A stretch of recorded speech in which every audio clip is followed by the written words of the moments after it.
Now, your forecast first. Sponsored by Alvin Barnes, your local country financial insurance agent. Good evening. I'm your local weather authority, Chief Meteorologist Chris Yates. Beautiful weather throughout central Illinois earlier today. This evening, no different. 69 degrees here in Peoria. A wonderful view on our Jones Tree Surgery camera. Temperatures are holding steady in the mid to upper 60s out to the west, but we're falling into the low 60s from Pontiac to Bloomington, even up into Peru, where it's now 65. Overnight tonight, clear skies early, but the clouds will be rolling back in. Few of us, mainly north of I-74, could see a little bit of rainfall tonight. It's going to be very, very spotty. The system coming through tonight is quickly going to be moving back out as early as it came, or as quickly as it came in. We'll have that full forecast coming up. WYZZ News at 9 starts now. Tonight at 9, farmers are sharing the process of growing industrial hemp in Delavan.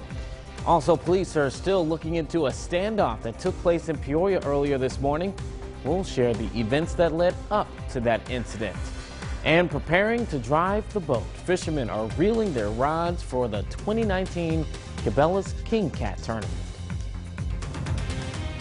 But first, youth specialists say the use of e-cigarettes is on the rise in schools, and it tops our 9 at 9 tonight. Thanks for joining us. I'm Eugene Daniel.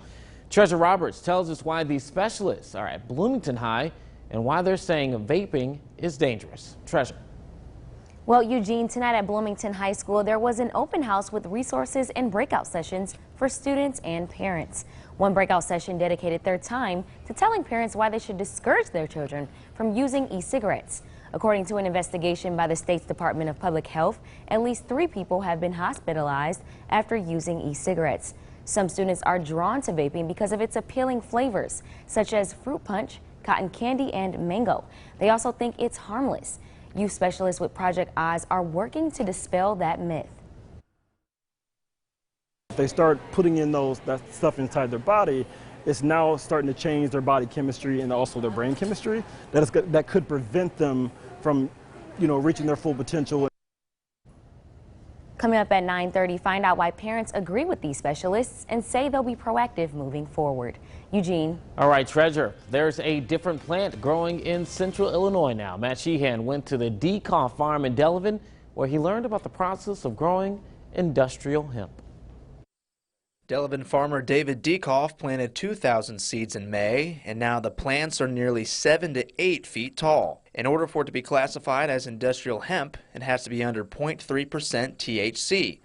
This is Dekoff's first year growing industrial hemp, and while there are many uses for it, he wants to focus on CBD oil. There really aren't any facilities locally that can process the plants for seed or for fiber.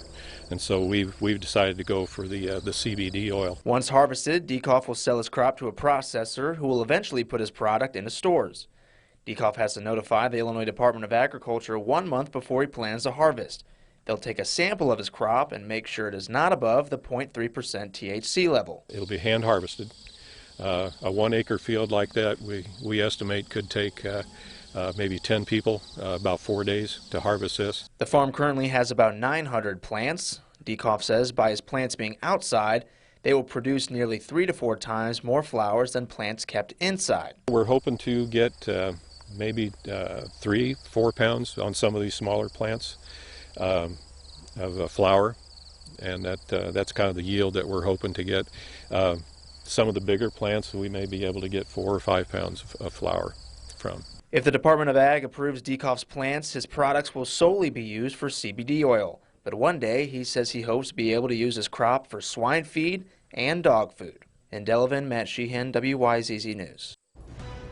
A Chillicothe man pleads guilty to federal charges after he illegally shot 2 geese in Fulton County.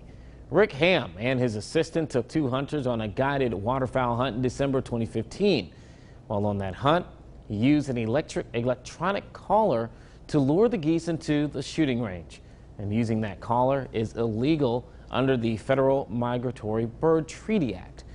Ham has agreed to 2 years probation and a permanent worldwide ban from hunting and guiding. A standoff that closed down roads and businesses in Peoria did come to an end. It began at 9 o'clock this morning near the intersection of East Illinois and Knoxville Avenues. Police say that they were responding to an anonymous call that told them that they saw a gunman running into a house behind the local Dunkin' Donuts. That person later called back reporting gunfire. Police officers say after sweeping the house, they eventually discovered that no one was actually in the home. But they do say they found evidence of gunfire and are investigating. A Peoria City leader wants to know where you stand on legalizing recreational marijuana. Councilman Dennis Sear created a poll in which you can give your thoughts on that issue and whether movie theaters should sell alcohol. As City Council will discuss these two issues in the next few weeks, Sear says he wants community feedback. You'll find this poll on our website, ciproud.com. Well, Peoria and Pekin welcomed fishermen to the area for the 2019 Cabela's King Cat Tournament, and that tournament goes through Friday through Saturday. Nearly 50 fishing teams are coming to the area from states all across the country. There's $30,000, and the top 20 teams will all get a cut, with first place netting $10,000. WYZZ's Matt Sheehan went on a boat with those fishermen this morning, and they told him the tournament's the best place to be. There'll be gentlemen as far as Beerstown all the way up to Spring Valley. We run about 70 miles. There's boats that'll be on this water. They're beating up the water pretty good the last few days here, trying to get bait and pre-fishing. I've heard some pretty cool stories today from Matt, from people who have been fishing out there. The King Cat Trail began in Dixon, Illinois at the beginning of June and ends in Grand Rivers, Kentucky on September 21st. There's an after party at 4 o'clock tomorrow after the fishermen put their fish on the scales. There'll be live music, food, and drinks. Oh, the stories I'm sure that they could tell. And if you're looking for more local news, you can be sure to open our CI Proud to Go mobile app. There we have at least a dozen more stories that we couldn't put into the newscast, including catching up on the JOLT program director speaking about the dangers of using bath salt drugs.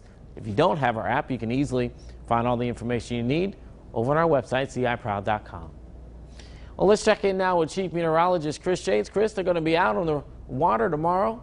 What's the weather going to look like for them? You know, things looking pretty good in central Illinois. We do have a very slight window for some stray showers, but that's going to be late tonight, early tomorrow morning. So fishermen are going to be fantastic. Everything's going to be fantastic region-wide. Temperature-wise today, not bad. We had highs in the 70s as expected. Peoria hitting a high temperature of 76 degrees. So nice, decent afternoon. Region-wide, you can see that high pressure is in really good control. There are some scattered rain showers and storms passing to our north. This is part of the system that is going to give us a chance for some passing rain showers later tonight. Notice, though, there's a lot of dry air, so chances are it's not going to add up to much, but we should start to notice a bit of an uptick in some cloud cover as we go through tonight. Best areas to pick up maybe a chance of rain would be north of I-74. Chance of rain is only running around 20%, and then high pressure begins to build back in tomorrow afternoon. I want to give you a sneak peek at the weekend forecast. Saturday looking dry. If you have any outdoor plans, that would be the day to do it. Temperatures nice and comfortable in the upper 70s. Sunday, unfortunately, looking a bit rainy. We'll have some scattered showers skirting through the area throughout the day. Cloud cover rain is going to keep those temperatures down just a little bit. We'll give you an update on Hurricane Dorian, which is now battering the Carolinas. I'll have all that and your full forecast coming up in complete detail in just a little bit. Eugene? Well, funding towards providing better care to patients living with autism. That will expire after this month. The significance that it serves for doctors and the community. Plus, watching the foods you eat, the diet associated with having a higher risk of stroke, and later on in sports. This Richwoods High School junior is the leader on her volleyball team in our high school and in the community. Well, Kurt Pegler introduces us to her again later in sports. You're watching WYZZ News at 9 with Eugene Daniel, Chief Meteorologist Chris Yates with your local Weather Authority forecast, and Kurt Pegler with sports. This is WYZZ News at 9.